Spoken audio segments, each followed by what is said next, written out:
जय शिव, जय गोरक्ष, जय सनातन। और जितने लोग इस वीडियो को देख रहे हैं वो ध्यान से सुने और पूरी वीडियो देखें। मेरा वीडियो डालने का कोई विचार नहीं था, पर मैं अभी शादी में जा रहा था तो एकदम विचार आया, क्योंकि आज के बहुत सारे निमंत्रण आए हुए हैं और शादियां भी बहुत हैं, और एक ही दिन की हजारों शादियां। रोड पे कई जगह नहीं, बैंक्वेट हॉल खाली नहीं, कोई गाड़ियां किराए पे नहीं मिलती, बैंड वाले खाली नहीं, हलवाई खाली नहीं, कैटरिंग खाली नहीं, यहाँ तक के इनवाइट किए गए लोग भी फुर्सत में नहीं। एक ही दिन की हजारों शादियां।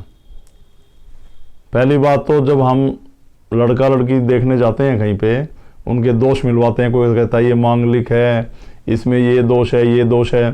फिर मान लिया कोई वैसे दोष नहीं है, फिर कहते हैं गुण मिलवाओ, ग्रह मिलवाओ, नक्षत्र मिलवाओ। कहते हैं 36 गुण है। भाई 36 पूरे भी नहीं मिलने चाहिए, पर 16 गुण जरूर मिले, 18 मिले, ये मिले। अगर गुण ना मिले और लड़की पसंद है और हमें लड़का पसंद है तो भी शादी कैंसिल। हाँ, अब लड़की को लड़का पसंद आ गया, परिवार वालों को भी आ गया, और लड़की भी पसंद आ गई, सारी बात होगी, चलो जी गुण और मिलवा लेते हैं। अब गुण ना मिले तो भाई घर भी पसंद आ गया था तो शादी कैंसिल। फिर और देखते हैं, घूमते फिरते हैं जहां पे कोई दोष नहीं है, गुण नहीं है, पर फिजिकली या सुंदरता के बेस पे या अपनी आर्थिक स्थिति के हिसाब से या परिवार मैच कर रहा है या नहीं कर रहा है, वो भी नहीं कर रहा था, पर वहां पे गुण मिल गए। पर लड़का लड़की को पसंद नहीं कर रहा, लड़की लड़के को फिर भी कहते हैं बेटा बहुत घूम लिए, अब गुण नहीं मिल रहे वहां पे। पर लड़का कहता है कि नहीं वहां कर लो पापा, पर ना बेटा गुण नहीं मिल रहे हैं, दिक्कत आ जाएगी, और शादी कर लेते हैं। और कुछ ही दिनों बाद, साल 2 साल में, उनको पसंद तो थे नहीं, पर गुण और दोष ना मिलने से उनकी शादी हो गई। फिर झगड़ा शुरू। गुण दोष हैं क्या? मैं तो सही रियल सेंस में ये मानता हूं, जो हम अपने बच्चों को संस्कार दे रहे हैं, उनको पाल रहे हैं, जब बच्चा 6-7 साल का हो गया और उसकी 16-17 साल की उम्र तक हम जो उनको संस्कार दे रहे, उनको समझा रहे, घर चलाने का तरीका बता रहे, उनकी सोच समझ में परिवर्तन ला रहे, उनको एजुकेशन दे रहे, ताकि वो शादी के बाद उस रास्ते पे चले, घर को अच्छी तरह से बसाए। जो जीवन साथी मिले उसके साथ कैसे रहना है, लड़की है तो उसको ये सिखाएं ससुराल में जाके कैसे जीवन व्यतीत करना है, सास ससुर की सेवा करनी, घर का काम कैसे करना, अगर उसको पढ़ा रहे हैं तो जॉब करनी, पैसे का कैसे यूज करना, घर में आके बड़ों की इज्जत कैसे करनी। भाई गुण तो ये हैं, ये गुण समझ में नहीं आते हैं जो हमारी जन्म कुंडली में लिखे।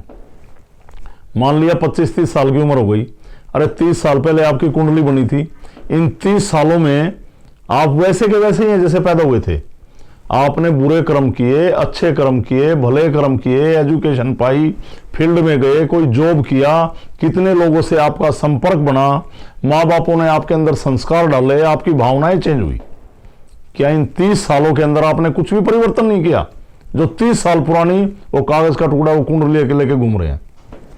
कमाल है। और इतने पढ़े लिखे होने के बाद, इतने हर तरीके से आप सक्षम होने के बाद, एक अनजान आदमी के पास जाते हैं और कहते हैं, महाराज जो भी है उसको कहते हैं कि आप ये देखो कि ये लड़की हमारे घर के लिए ठीक रहेगी नहीं, मेरा जीवन साथी मेरे लिए ठीक रहेगा कि नहीं।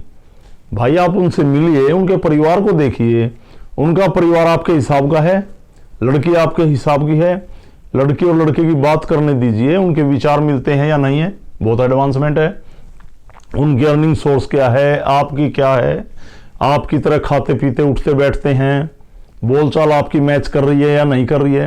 और तो जीवन में जो घटना है घटेगा, चाहे गुण मिलवा लो, चाहे दोष ना हो, चाहे बिना दोष गुण के कर लो, जो घटना है वो घटेगा।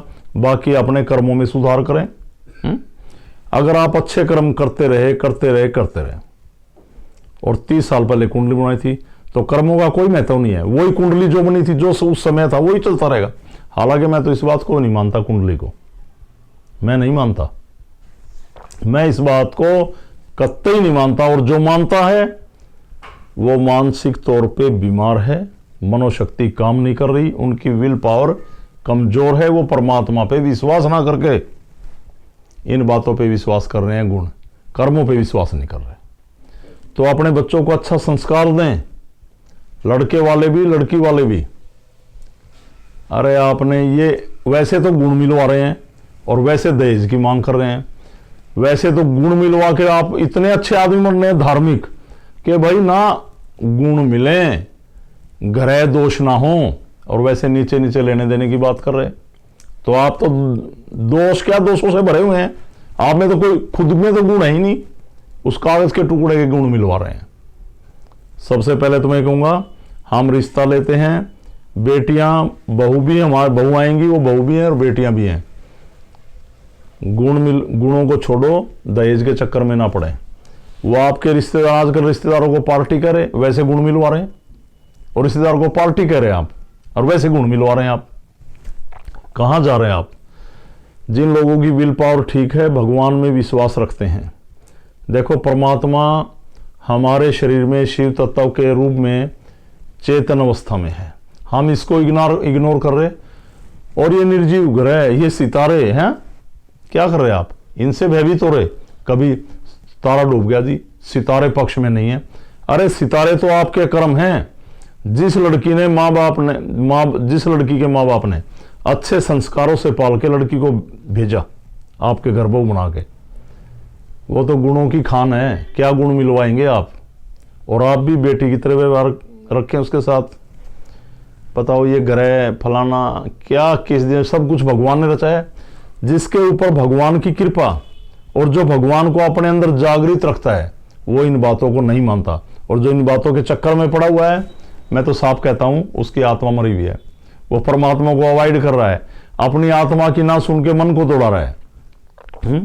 मनोस्थिति से कमजोर लोग, ठीक है ना। अब इतने कोर्ट में डिवोर्स के केस चले हुए हैं, क्या इन्होंने गुण नहीं मिलवाए थे? एक बार जिन्होंने गुण मिलवाए थे उनसे पूछ लो, भाई ये क्या हुआ 2 साल में? पूछो उनसे आप जाके एक बार। और काफी ऐसे केस जो अपनी मर्जी से शादियां कर रहे। अरेंज मैरिज की बात कर रहा हूं मैं, लव मैरिज की बात नहीं कर रहा हूं। लव मैरिज को भी ले लीजिए, बहुत सक्सेस है। अदर कास्ट में हो रही, कैसे भी हो रही। जो हाई प्रोफाइल सोसाइटी में पहुंच गए, जॉब कर रहे हैं, लड़का भी कहीं ऑफिसर है, लड़की भी है, वो शादियां कर रहे, क्या वो कामयाब नहीं हो रही? बताइए कहां गए गुण दोष? चांद सितारे ग्रह नक्षत्र कहां पे गए? ये पूरा ब्रह्मांड उसी का है, ये जमीन, ये आसमान सब उसी का है। और बीच में बचा क्या? बीच में बची आपकी चालाकी, जो आप अपने जीवन को बर्बाद कर रहे हैं। अब इतने इन्विटेशन आ गए, हर चीज महंगी। आपने नियरेस्ट कोई भी रिलेशन के लोगों को इनवाइट किया था, वो 20 कार्ड आ रहे हैं, वो भी आपके घर में नहीं आ पा रहे। तो फुर्सत में शादी कीजिए, बिल्कुल दिमाग भी शांत और सब रिलेशन के लोग आए, आराम से शादियां हों। और दहेज प्रथा को रोकें। काम करने हैं तो ऐसे करें, वैसे तो गुण मिलवा रहे और दहेज के चक्कर में पागल हो रहे, रिश्तेदारों को पार्टी बता रहे। अवगुणों की खान है आप, काहे के गुण मिलवा रहे आप? क्या कर रहे हैं आप? लड़की को लड़का पसंद, आपको फैमिली पसंद, आपके विचार मिले तो सभी गुण मिले। परमात्मा की कृपा बनी रहे, मैं तो यही कहूंगा। और भगवान जो इन चक्रों में आके जिंदगी खराब कर रहे, लड़की को लड़का पसंद नहीं है और गुणों के चक्कर में शादी कर रहे, ये तो देख लो पसंद नहीं कर रहे। आपने तो गुणों में यार दहेज लेने के चक्कर में अच्छी पार्टी ढूंढ के शादी कर दी, पर उनका जीवन तो नहीं चल पा रहा। तो ध्यान रखें। और मैंने काफी मांग ली, ऐसी लड़कियां थी जिनकी शादी नहीं हो रही थी, मैंने कहा कुछ नहीं है करो। आज वो ठीक है, कोई पेड़ से शादी करवा रहा, कोई कुछ करवा रहा। तो आराम से कभी भी शादी करें, परमात्मा के बनाए हुए समय है। वो परमात्मा कहीं चला जाएगा क्या? जब वो हर जगह विराजमान है और आप सच्चे दिल से आत्म शक्ति को काम लेके काम कर रहे हैं, तो कभी दोष नहीं, कोई गुण खराब नहीं। तो अपने बच्चों को अच्छे संस्कार दें ताकि उनका चरित्र का निर्माण अच्छा हो, उनका जीवन अच्छा चले, उन पे कृपा बनी रहे। तो मैं सभी को यही कहूंगा, इस बात को अपनाएं। और जो मैंने बातें कही हैं, अगर आपको सही लगी हो तो कमेंट्स बॉक्स में जरूर लिखें और भगवान की शरण में रहें। और कुछ नहीं होगा अगर आप उसको मानते, जब उसको नहीं मानते, जब आप इन चक्रों में पड़ते हैं। बताओ, जिस आदमी को हम नहीं जान रहे, आप जाके अपने घर के बारे में पूछ रहे उससे, अरे आप कर्म अच्छे करो ना, सब ठीक रहेगा। आप ये पूछ रहे कि मेरा जीवन साथी कैसा रहेगा, मेरे साथ बताना जी।